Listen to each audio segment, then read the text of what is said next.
Всех приветствуем, уважаемые друзья и подписчики нашего канала. Что-то у нас зачастили кроссоверы, электрокары и седаны. Потому сегодня для нашего стола обзоров мы притащили новенький внедорожник прямиком из Китая. Honsy LS7. И именно притащили, так как весит этот Якудзуна неимоверно много. И это самый большой китайский внедорожник. Но что не сделаешь ради наших зрителей. Поэтому не будем тянуть китайцев за лапшу и приступим к обзору прямо сейчас. Поехали! Кстати, на нашем канале уже есть большая коллекция обзоров на автомобили марки Honsy. Ссылку на самые популярные модели вы сейчас видите на экране. Да, действительно, это самый большой внедорожник от Китая, но если они позаботились о массе, то вот видок у машины на любителя. Скажем так, если дизайнеры над ним работали, то в качестве эталонной модели, скорее всего, им служил деревянный китайский сандаль и Rolls-Royce. Передок этого пухлого агрессора самое интересное в дизайне. Бампера фактически не видно, он как бы есть, но на нем базируется множество разных дополнительных модулей. Самый большой из них – решетка радиатора. Решетка выполнена в полностью вертикальных планках, есть даже подсветка по краям. С боков от нее расположились фары, причем их форма и размер напоминают аналогичные, устанавливаемые в Rolls-Royce и Линкольне. Под фарами спрятались в ложементах противотуманки, а еще ниже идет декоративная перфорированная часть с нижней хромированной вставкой. Вид сбоку не отличается оригинальностью.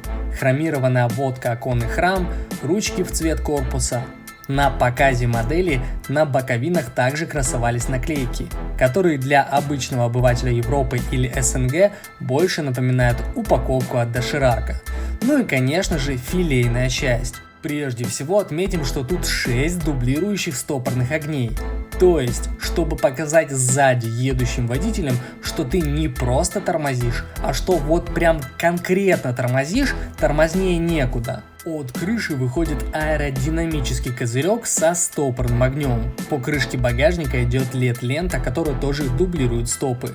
По бокам фары с основными стопорными огнями и дублирующими поворотниками. Сбоку от них еще одни стопорные огни. И даже на бампере стопорные огни с габаритами.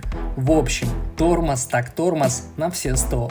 Но перейдем к салонной части. Все мы знаем, что если китайцы не удивили в дизайне кузова, то рокируют в наполнении салона.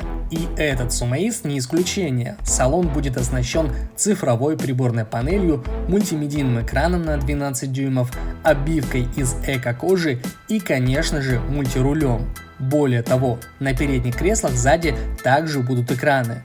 Все же это представительский класс авто, а не вагончик Скуби-Ду.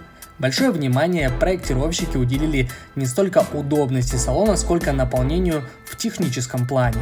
Китайский внедорожник имеет климат-контроль на все зоны, подогрев, электрику на всех подъемниках и еще много всего. А теперь глянем под капот. А здесь у нас заныкался шикарный V8. Если уже знакомый нам кроссовер Honsy EHS9, видео обзора уже есть на нашем канале, имеет безальтернативный электропривод, то под капотом модели LS7 расположен бензиновый мотор V8 с непосредственным впрыском и турбонаддувом. Заявлено, что он разработан концерном FAW совместно с Центральным исследовательским институтом Китая.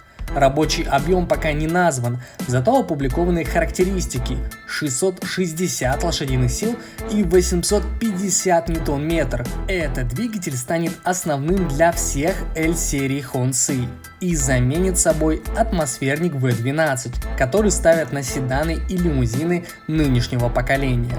Будет полный привод и крутые новые трансмиссии. Мощно, ничего не скажешь. Такое ощущение, что если кому-то не понравится дизайн, то его просто задавят.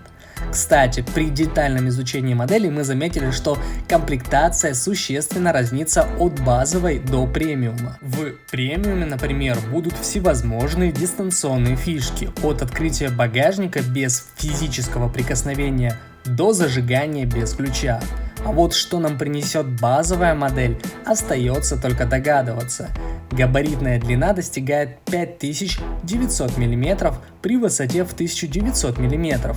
Стоит Hongxi LS7 будет в районе 60 тысяч евро в полной комплектации.